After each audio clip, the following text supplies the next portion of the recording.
Okay, so I played Tomb Raider 1 through 3 remastered a few months back. Yucky.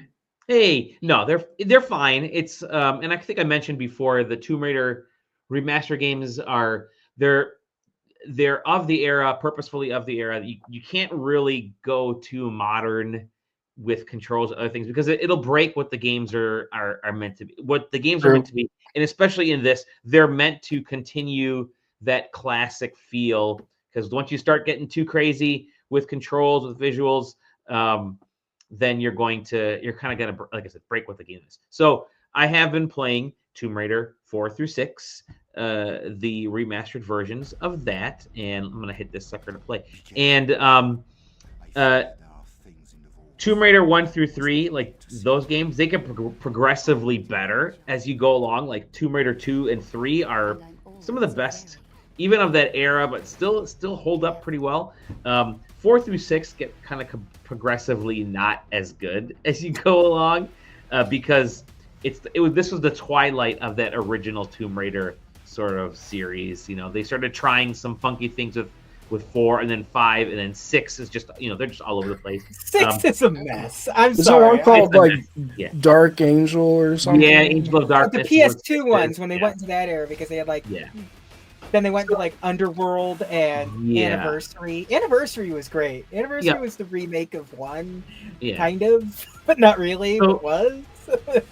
So this collection, it's a bit of a novelty, right? So nobody is really gonna be searching these games out, right? You're not gonna be like, I've been meaning to play Angel of Darkness for a long time. But I mean, if you this collection is Hamna. Ooga. this collection is basically, well, I played the first 3, and I kind of want to see how this ends up, and I just want to keep going. It's one of those things where it's like, I guess I'm curious. Sure, why not? So again, just like the previous version, the new visuals look pretty great. You can kind of see it here. They're good for modern games too, like stuff you would find on some modern platforms, like from utilizing the assets. I still preferred playing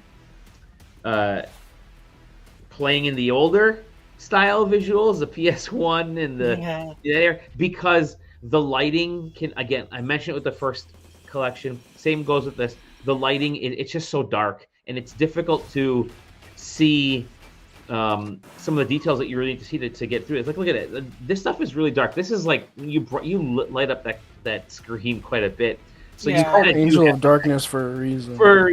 But again, I really like the ability to flip back and forth between the visual styles with the press of a button. It's super easy. I was playing on the Steam Deck, and that's actually really neat. So if I get to a point, I'm like, yeah, it's kind of hard to see what's going on. Just tap the button, and I'm right away in the classic visual style, and it's fluid, super fluid, runs perfectly.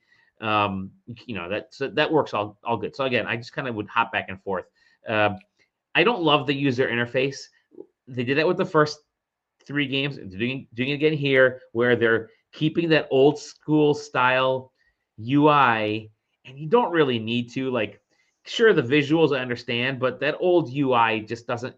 It's not user friendly by today's standards at all. Like, you need to put some real good quality of life, visual improvements, and accessibility improvements in that. But is LRG the publisher of these, or is it? No, it's Aspyr.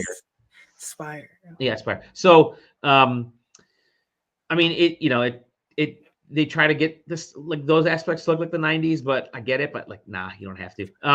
Tomb Raider is a franchise that could benefit greatly from like this type of collection being a historical collection. Yes. Like that, and that's sort of the problem. Is like 4, 5, and 6 aren't really worth their price. So I'll get to that, because that's really kind of what I'm thinking too. Let me get to some of these last few points. So like, they got the classic tank controls. That's what the game starts with. You can flip to modern controls, which are, tank controls are okay back then because you had dual pads and the other stuff.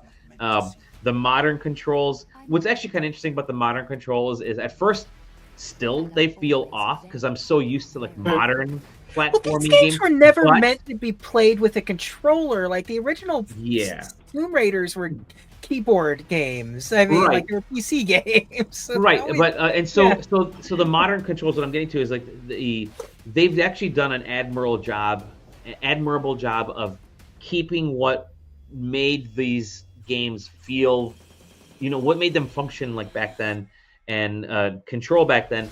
The modern spin doesn't change the actual controls. It's just a slightly better way of accessing all the things that you need to do. And I actually kind of appreciate that aspect of it. Still not perfect. There's still aspects where I'll be jumping around and I need to get that momentum going before I can jump. I don't like that in Tomb Raider games because you can't just jump straight up and stuff. You have to like actually be moving, but or running across. But the control wise it works. So I guess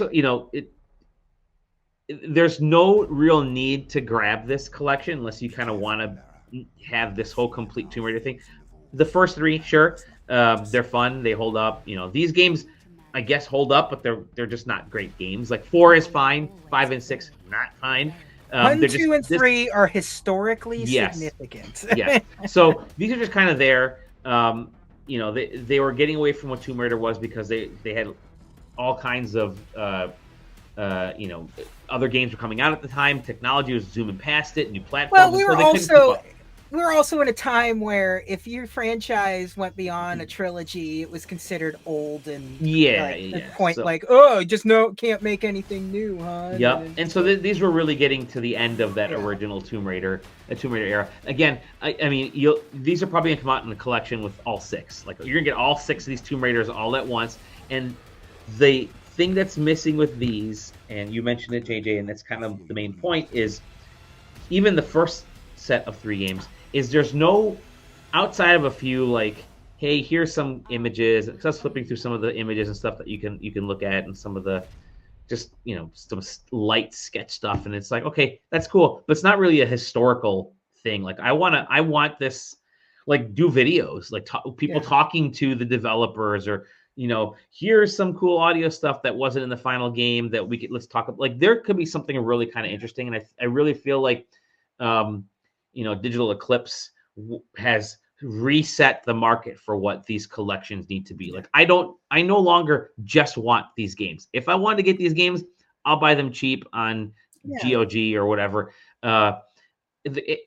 Visuals cool, whatever, some remaster audio cool, whatever, but I want more. And this doesn't have, and again, it's sort of an oddity. It doesn't have enough to really keep me going back.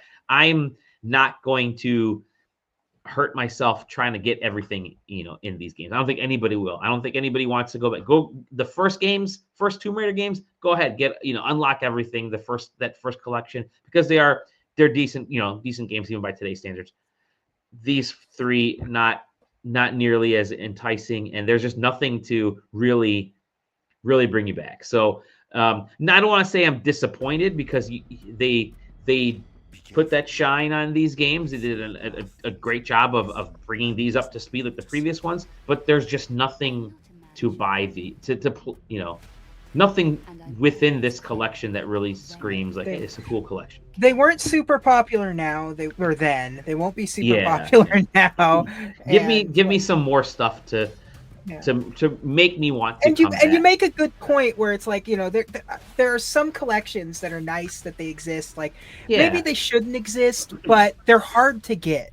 You can't, like, you have to kind of bend over backwards in some ways, you got to you got to emulate them or whatever. But you can get these on GOG. You can get these for dirt cheap on all kinds of different things. It's like the Karateka collection. I look at that and I'm like, the game doesn't do anything for me. I could care less about the game, but it's a cool ass collection because they got the few games in there, but they did an interview, and it's all about the life. It's about this, and there's some really cool things, and I really wish that. Consider what Tomb Raider is. At least there were comics, there were movies, you should make a full-on Tomb Raider compendium and really say this is what Tomb Raider was. These first 6 This is what Tomb Raider was. This is what it led to. This was its cultural significance. It doesn't do Have that. Again, a whole documentary. If you want. A whole documentary video called "Nude Code" with an there you go. question mark. Something simple in there. But like, again, I'm not saying these are bad ports. These are terrific ports of some questionable games. You'll probably only want to play these games if you just feel like, hey, I want to play more Tomb Raider, but they're not great games. They're really just, hey, we need to check the box and get these other games out. I just wish there were more from the collector side to make me want to pick this up, which there isn't. So